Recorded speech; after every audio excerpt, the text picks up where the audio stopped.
ተው ዣካ አይሆንም ተው በእናት እንዴት ነው የምወደማ እንዴት ነው የምወደ ረፍረፍ ዣካዬ በዚህ ማሊያ ይዤሃለሁ ይኸውላችሁ በዚህ ማሊያ ስንት ነገር አሳልፈናል አይደል ዣካዬ በቃ በእናትህ ተው እንዳታረገው ጀማው ኦፊሻሊ ዣካ ወደ ቼልሲ ሊያቀና እንደሚችል ፋብሪዚዮ እንግዲህ አሁን ተናግሯል እንደሚለው ከሆነ ቼልሲ ቁርጠኛ ፍላጎት እንዳለው ነው እየተገለጸ የሚገኘው አሎንሶ የፕሮጀክቱ አባል እንዲሆን በተለይ ደግሞ ይሄ ልጅ ልምዱ እጅግ የካበተ ስለሆነ ቡድን ከመምራት አንፃርም ከፍተኛ ሚና ሊጫወት እንደሚችል ያምናልና ወደ ስታንፎርድ ብሪጅ ሊያመጣው ነው ይሄንን ተጫዋች ማንዬ እኔ በቼልሲ ማሊያ ዣካን ላይ አልፈልግም አርቴታ መታስፈርመው ከሆነ ይሄ ልጅ ያስፈርመው ድጋሚ በቃ እኔ በቃ ቶፕ 6 ቡድኖች ላይ ዣካን ላይ አልፈልግም እንዴ ምን አይነት ደመኛ እንዴት ታጋይ ተዋጊ እንደነበረ ለኛ ታውቁታላችሁ አይደል አይ ቼልሲ በተዘዋዋሪ በዚህ ልትበቀሉ ነው ማለት ነው ምን አይነት ነገር ነው ግራኒት ዣካ ወደ ለንደን መመለስ ፈልጋለሁ ሲል ለክለቡ ተናገረ። ነገር ግን ወደ ለንደን መመለስ የሚፈልገው ወደ ቀድሞ ቤቱ ወደኛ ክለብ ለመምጣት ሳይሆን ጋይስ ቼልሲ ለመፈረምና የዣቢ አሎንሶን ፕሮጀክት መቀላቀል እንደሚፈልግ እንግዲህ ግራኒት ዣካ ለክለቡ ማለትም ለሰንደርላንድ እንዳስታወቀ እንግዲህ ፋብሪዚዮ ሮማኖ አሁን ዘግቦታል። በጣም ያልተጠበቀ ዜና ልክ ፋብሪዚዮም እንግዲህ ሰርፕራይዝ ሚድፊልድ ሳይኒንግ ፎር ቼልሲ ነው ያለው። ዣካን በቼልሲ ማሊያ ባላየው በጣም ደስ ይለኝ ነበር፣ ግን በእርግጠኝነት ይቀላቀላቸዋል። ሰበር ዜና አሁን እየተሰማ ያለ በጣም አስደሳች ዜና አለ። ቼልሲ ለሰንደርላንድ 30 ሚሊዮን አቅርቧል። ኳሌ የምትመለከቱትን አውሬውን ዣካን ሊያማስፈረም። በነገራችን ላይ ዣካ ከአርሰናል ጀምሮ በጣም ለቼልሲ እንዲጫወት የምመኘው ተጫዋች ነበር። እኔ በግሌ ቃል እንዴት እንደምወደው ማለት ነው። ባየር ሊቨርኩሰን ቤት ሄዶ ደግሞ ከዣቢ አሎንሶ ጋር ሰርቷል። አሁን ቼልሲ እየፈለገው ነው ያለው። አንድ ትልቅ መልእክት ለእንግሊዝ ፕሪሚየር ሊግ እና ለአንዳንድ ቲክቶከሮች፣ ቼልሲ ላይ ሙድ ለሚይዙ ቲክቶከሮች ቼልሲ ተጫዋች ሲያስፈርም ከስትራስበርግ አይደለም እያሉ ሙድ ለሚይዙ ቲክቶከሮች አድርሱልኝ። አሁን ቼልሲ እየተመራ ያለው ይኸውላችሁ ዝውውሩን እየመራ ያለው ዣቢ አሎንሶ እንደሆነ የምታውቁት 34 ዓመቱ ነው። ዣካ የ34 ዓመት ተጫዋች 30 ሚሊዮን አቅርበው ነው ቼልሲ ለማስፈረም የመጀመሪያ ጥያቄ ለሰንደርላንድ ያቀረቡት።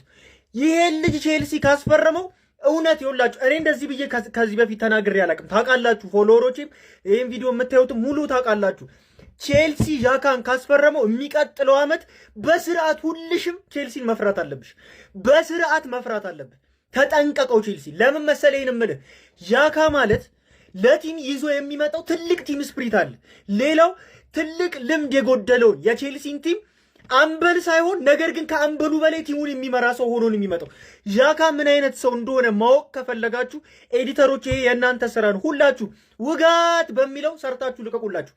ይዩት፣ አስተዋውቋቸው ማን እንደሆነ ለማያውቁት የቼልሲ ደጋፊዎች፣ ይሄንን ዝውውር ለሚቃወሙት ማለት ነው። እኔ እንዲህ ብዬ ስናገር ሰምተኛ አታውቅም። ሆኖልን ከመጣ ይሄ ልጅ ከዛ በኋላ ለኳንና ማነው ያንን ራሞድ የሚባለውን ተጫዋች ካመጣ ቼልሲ ጠብቁት። እኔ በጣም ፍሩት ነው የምላችሁ። ኢቭን እና ጋርናቾ ቦታ ሰው ባያስፈርም ራሱ ማለት ነው እነዚህ ሰዎች ቼልሲን የሆነ ቦታ ያደርሱታል። ታያላችሁ። ጉድ ሳይሰማ መስከረም አይጠባ አሉ። እውነታቸው እኮ ዣካ ወደ ቼልሲ። አዎ ሰምተኛል። ግራኒት ዣካ ወደ ቼልሲ። ፋብሪዚዮ አሁን ከደቂቃ በፊት ያስነበበው መረጃ ምን ይላል?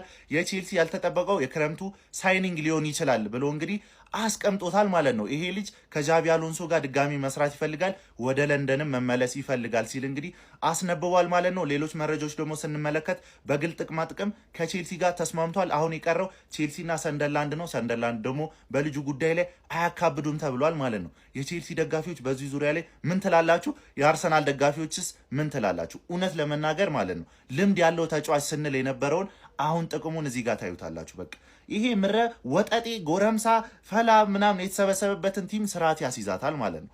አለቀ። እኔ ተመችቶኛል። የእናንተን ሀሳብ ኮሜንት ላይ ያሳውቁኝ። ፎሎ እንዳይረሳ። የቀድሞ የመድፈኞቹ የአርሰናሎቹ አማካይ ግራኒት ዣካ መድፈኞቹ አርሰናሎችን ያስቆጣ ደጋፊዎችንም ያላስደሰተ ተግባር ለመፈጸም ተቃርቧል። ከቀድሞ ቡድኑ አርሰናልን ለቆ ወደ ባየር ሊቨርኩሰን ጀርመን አምርቶ ባሳለፍነው የውድድር ዓመት ደግሞ ሰንደርላንዶችን ተቀላቅሎ አስደናቂ የውድድር ዓመትን ማሳለፍ የቻለው ግራኒት ዣካ እንግዲህ በቼልሲዎች ተፈልጓል። ቼልሲዎችንም ለመቀላቀል ተቃርቧል። በባየር ሊቨርኩሰን ቤት ካሰለጠነው ስፔናዊ አዲሱ የቼልሲ አሰልጣኝ ዣቢ አሎንሶ ጋር በጋራ በድጋሚ ለመስራት ከመቼውም ጊዜ በላይ ፍላጎቱን አሳይቷል። ሁለቱ ክለቦችም ንግግር እያደረጉ ይገኛሉ። ተጫዋቹ ከቼልሲ ጋር በግል ጥቅማ ጥቅም፣ በደሞዝ እንደዚሁም በሌሎች ጉዳዮች ዙሪያ ሙሉ ለሙሉ ከስምምነት ላይ መድረሱንና ለተጫዋቹም ከ20 እስከ 30 ሚሊዮን ዩሮ ለማውጣት መዘጋጀታቸውን ታማኙ ፍሎሪያን ፕሌተንበርግ እንደዚሁም ፋብሪዚዮ ሮማኖ ሰበር በሆነ መረጃቸው ይዘውት ወጥቷል። የመድፈኞቹ የአርሰናል ደጋፊዎችም የቀድሞ ተጫዋቻቸው ግራኒት ዣካ ወደ ለንደን መመለሱ ነገር ግን በሰማያዊዎች ቤት መሆኑን አላስደሰታቸውም። ታዲያ እናንተ ስለ ግራኒት ዣካ የዝውውር መረጃ ምን ትላላችሁ?